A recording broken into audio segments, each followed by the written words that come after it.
पहली सुर्खी बनी कांग्रेस से हुई एक और रवानगी से। असम से कांग्रेस का बड़ा चेहरा और कांग्रेस की महिला मोर्चा की राष्ट्रीय अध्यक्ष सुष्मिता देव ने पार्टी छोड़ दी है।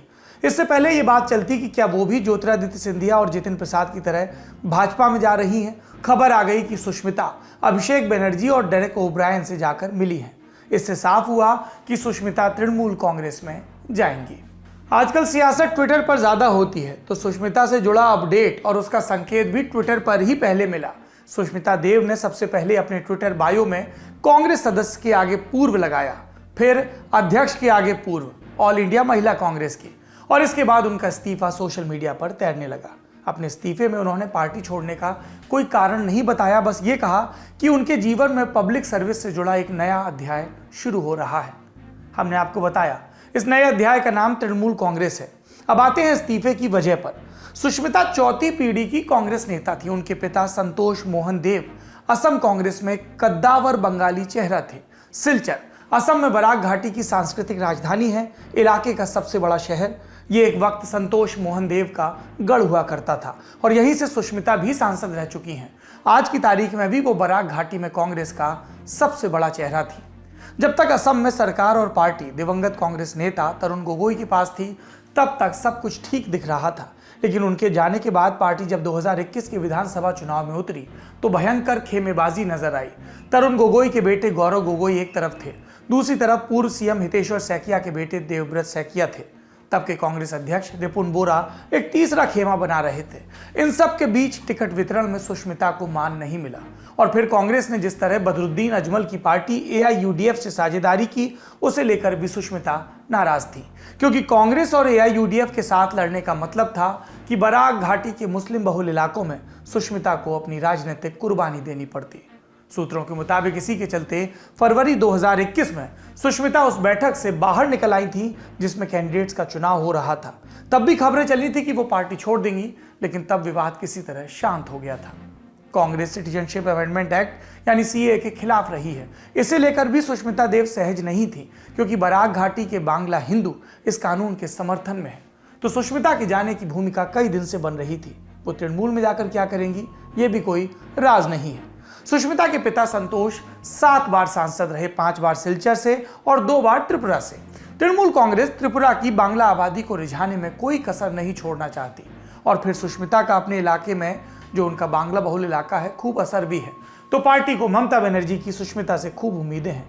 और रही बात कांग्रेस की, तो उसे जैसे केंद्र में अपने लिए चेहरों की तलाश करनी है या जो चेहरे हैं उनमें स्थायित्व का भाव खोजना है, वैसे ही असम में भी उनकी तलाश लंबी हो गई है, क्योंकि भाजपा के नेता और असम के मुख्यमंत्री हिमंत बिस्व शर्मा किसी भी उभरते मजबूत नेता को ज़्यादा दिन कांग्रेस में रहने नहीं देते, और जो कांग्रेस में रह गया वो कांग्रेसियों को ही सुहाता नहीं है, तो उसके जाने की स्थिति बन जाती है।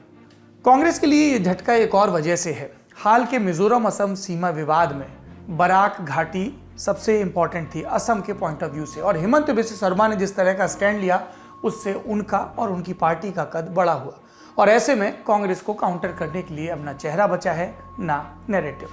और इस पूरे प्रकरण पर चुटकी भी कांग्रेस के लोग ही ले रहे हैं। कांग्रेस के नेता, G23 के सदस्य और चर्चित डिनर पार्टियां करने वाले कपिल सिब्बल, उन्होंने ट्विटर पर क्या लिखा सुनिए। सिब्बल लिखते हैं कि युवा नेता पार्टी छोड़कर जा रहे हैं और हम जैसे बुजुर्ग नेता जो पार्टी को मजबूत करने की कोशिश में हैं, कोसे जा रहे हैं, और इन सब के बीच आंख बंद किए हुए पार्टी का काम जैसे चल रहा था चल रहा है। अगली सुर्खी ये जुड़ी है सबरीना लाल के निधन से। 15 अगस्त को गुरुग्राम के एक अस्पताल में लंबी बीमारी के बाद उन्होंने आखिरी सांस ली। ज्यादातर लोग उनकी बहन जेसिका लाल के नाम को अच्छे से जानते हैं। 29 अप्रैल 1999 को सिद्धार्थ वशिष्ठ उर्फ मनु शर्मा ने जेसिका लाल की हत्या कर दी थी।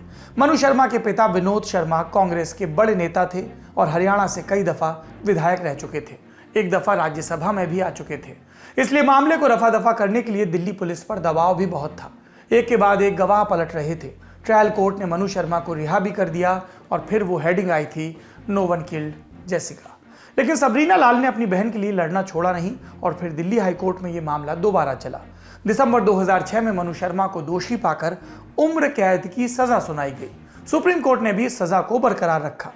मनु शर्मा की सजा 2023 तक चलने वाली थी, लेकिन 2020 में दिल्ली सेंटेंस रिव्यू बोर्ड की सिफारिश पर उन्हें अच्छे बर्ताव के चलते छोड़ दिया गया और सबरीना वो 2018 में ही कह चुकी थी कि उन्हें मनु शर्मा के रिहा होने में कोई आपत्ति नहीं है। अपनी बहन जेसिका को न्याय दिलाने की सबरीना की कहानी राजकुमार गुप्ता की full film no one killed Jessica में भी देखी जा सकती है, जिसमें विद्या बालन ने कमाल का अभिनय किया था। तीसरी सुर्खी का ताल्लुक है 15 अगस्त के रोज प्रधानमंत्री नरेंद्र मोदी के दिए भाषण से। 1.5 घंटे लंबे अपने भाषण में प्रधानमंत्री ने आने वाले वक्त के लिए अपना ब्लूप्रिंट पेश करने की कोशिश की और इसी का हिस्सा है प्रधानमंत्री गति शक्ति योजना। इसका मकसद है देश में आर्थिक विकास के लिए नए मौके विकसित करना और इसी बहाने युवाओं के लिए रोजगार के मौके पैदा करना। इसके लिए बड़े पैमाने पर इंफ्रास्ट्रक्चर और दूसरी सुविधाओं में निवेश किया जाएगा। इसका कुल बजट है 100 लाख करोड़। गति शक्ति का नेशनल मास्टर प्लान, उसको देश के सामने करोड़ों देशवासियों को सपना करने वाली एक बहुत बड़ी योजना लेकर के हम आपके सामने आने वाले हैं। फिलहाल ये तय नहीं है कि गति शक्ति योजना नेशनल इंफ्रास्ट्रक्चर पाइपलाइन का हिस्सा होगी या अलग योजना। नेशनल इंफ्रास्ट्रक्चर पाइपलाइन की घोषणा प्रधानमंत्री मोदी ने 15 अगस्त 2019 को की थी और इसका बजट बताया गया 111 लाख करोड़ और फिलहाल इस पर काम चल रहा है। नाम से जाहिर है योजना के तहत भी इंफ्रास्ट्रक्चर पर ही काम होगा, जिससे रोजगार मिलता है। वैसे रोजगार की बात चली है तो आपको बताते चलें कि इसकी मौजूदा स्थिति क्या है। सरकार द्वारा रोजगार और बेरोजगारी का स्तर देखने के लिए समय समय पर पीरियोडिक लेबर फोर्स सर्वे यानी PLFS जारी किया जाता है। हाल में जारी हुए PLFS में कोरोना वायरस की पहली लहर और दूसरी लहर, इसके दौरान रोजगार पर पड़े प्रभाव का लेखा जोखा दिया गया। पहली लहर में सर्विस सेक्टर और निर्माण क्षेत्र की नौकरियों में सबसे ज्यादा बेरोजगारी बढ़ी और दूसरी लहर के बाद शहरी क्षेत्रों में बेरोजगारी बढ़ी। सैलरीड क्लास पर सबसे ज्यादा असर पड़ा। दूसरी लहर के बाद ग्रामीण इलाकों में खेती किसानी में भी पहले से ज्यादा लोग काम करने लगे, मतलब शहरों ने लोगों का भरोसा तोड़ा, तभी वो गांव जाकर खेती करने लगे। इस पर और जानकारी के लिए हमारे साथी प्रशांत मुखर्जी ने दिल्ली यूनिवर्सिटी में इकोनॉमिक्स पढ़ाने वाले डॉक्टर नरेंद्र ठाकुर से बात की। मतलब बेसिकली 2 सर्वे आए हैं गवर्नमेंट की तरफ से PLFS, एक तो जुलाई में आया है और एक जो है अब आया है, जो कि बेसिकली ये 1 साल का बता रहा है, 2019 से लेके 20 तक एक सर्वे था और दूसरा जो है सितंबर तक था, मतलब जुलाई से लेके सितंबर क्वार्टर तक था 2020 का। और उसमें बेसिकली जो फर्स्ट वेव थी कोविड-19 पैंडेमिक की, उसको रिफ्लेक्ट कर रहे हैं और उसमें जितनी भी लेबर जो कंडीशन है उसको दिखाया गया है। उसमें ये कहा गया है कि या शो किया गया है कि जो वर्क पार्टिसिपेशन रेट है और लेबर पार्टिसिपेशन रेट जो है वो कोविड-19 में फर्स्ट वेव में वो जो है वो डिक्रीज हुआ है।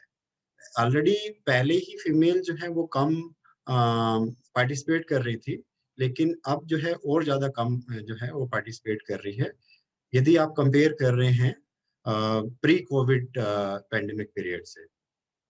एक तो ये रिफ्लेक्शन दिख रही है उसमें। दूसरा, उसमें अनएम्प्लॉयमेंट रेट जो है वो बहुत हायर लेवल पे है। ये बात सही है कि कुछ महीनों तक वो लगभग 20% रहा, लेकिन थोड़ा डिक्लाइन हुआ है, 13% हुआ है इस क्वार्टर में। ये जो 20 वाले की मैं बात कर रहा हूँ, जून से लेके और सितंबर तक 2020 में। तो वो कहीं ना कहीं फर्स्ट वेव कोविड-19 पैंडेमिक का इम्पैक्ट दिख रहा है, जो डबल डिजिट अनएम्प्लॉयमेंट रेट है।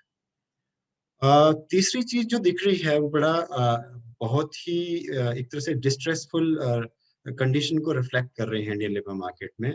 वो फर्स्ट टाइम हिस्ट्री में हुआ है, इकोनॉमिक हिस्ट्री में हुआ है, खासकर पिछले 5 दशकों में, कि जो एग्रीकल्चर सेक्टर का जो शेयर है वर्कर्स का, वो इंक्रीज हुआ है। इससे ये रिफ्लेक्ट हो रहा है कि कितनी वर्स कंडीशन जो है वर्कर्स जो हैं, खासकर जो माइग्रेंट वर्कर्स हैं, वो फेस कर रहे हैं। और एग्रीकल्चर वो जो शेयर है वो इंक्रीज किया और उसका नंबर भी दे रहे हैं, वो लगभग 34 मिलियन है। वो वर्कर्स जो है वो एग्रीकल्चर सेक्टर में वो इंक्रीज कर रहा है वो नंबर। वो कहीं ना कहीं इस स्ट्रेसफुल कंडीशन को रिफ्लेक्ट कर रहा है कि लोग जो अनएम्प्लॉयड हुए, खासकर अर्बन एरियाज में, वो लोग घर गए या अपने गांव गए और वहां जाके वो नंबर जो है इंक्रीज किया है। तो ये 3 इम्पॉर्टेंट जो है रिफ्लेक्शन मुझे दिख रही है।